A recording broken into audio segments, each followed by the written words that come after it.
പത്തനംതിട്ട ഓമല്ലൂർ പുത്തൻപീടികയിൽ പേവിഷബാധയുടെ ലക്ഷണങ്ങളോടെ തെരുവുനായ വീട്ടുവളപ്പിലെത്തി.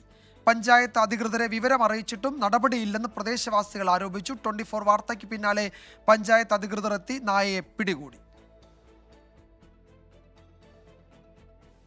അല്പസമയം മുമ്പ് 24 ഒരു വാർത്ത നൽകിയിരുന്നു. ഒരു പേവിഷബാധ സംശയമുള്ള ഒരു നായ, തെരുവുനായ ഒരു പുരയിടത്തിൽ കിടക്കുന്നതായ ഒരു വാർത്ത നൽകിയിരുന്നു. ഇപ്പോൾ പഞ്ചായത്ത് അധികൃതരും അതുപോലെ തന്നെ ഈ പട്ടിയെ പിടിക്കുന്ന ആളുകളും ഒരു മൃഗസ്നേഹിയാണ് അദ്ദേഹം ഉൾപ്പെടെ വന്ന്, ടോബി അദ്ദേഹം അടക്കം വന്ന് ഇപ്പോൾ പേവിഷബാധ സംശയിക്കുന്ന പട്ടിയെ ഇപ്പോൾ വലയ്ക്കകത്താക്കിയിരിക്കുകയാണ്. അപ്പോൾ പഞ്ചായത്ത് പ്രസിഡന്റ് നമ്മോടൊപ്പം ചേരുന്നുണ്ട്, ശ്രീ ജോൺസൺ.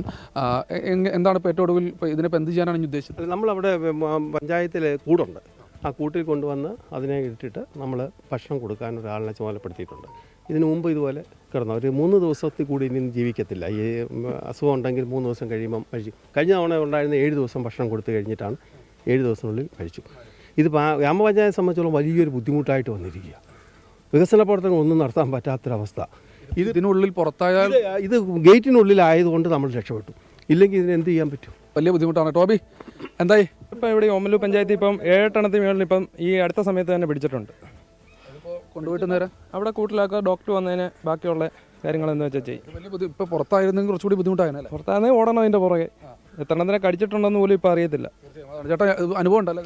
അനുഭവമുണ്ട്. ഞാൻ പഞ്ചായത്തിൽ വർക്ക് ചെയ്ത് പുട്ടുകൂടിലാണ് ഞാനാണ് കൊടുക്കുന്നത്.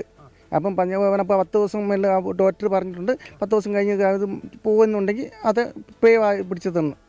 അതുകൊണ്ട് എന്തായാലും അവിടെ ഇപ്പോഴും സംരക്ഷിച്ചുകൊണ്ട് പട്ടികളെ സംരക്ഷിക്കുന്ന ഒരാളാണ് സംസാരിച്ചത്. ഇതൊരു വലിയ ബുദ്ധിമുട്ടാണ്. എന്തായാലും ഇപ്പോൾ ഈ വീടിനകത്ത് കിടന്നുകൊണ്ട് രക്ഷപ്പെട്ടു എന്നാണ്. കുറച്ച് നേരം വിജയകുമാരേട്ടനും കൂട്ടരും കുറച്ച് ബുദ്ധിമുട്ടി, അല്ല ബന്ധുക്കളും കുറച്ച് ബുദ്ധിമുട്ടിയെങ്കിലും പട്ടിയെ ഇപ്പോൾ കൊണ്ടുപോകാൻ തീരുമാനിച്ചു. സന്തോഷം, വളരെ സന്തോഷം. Thank you president, thank you 24, എല്ലാവർക്കും നന്ദി.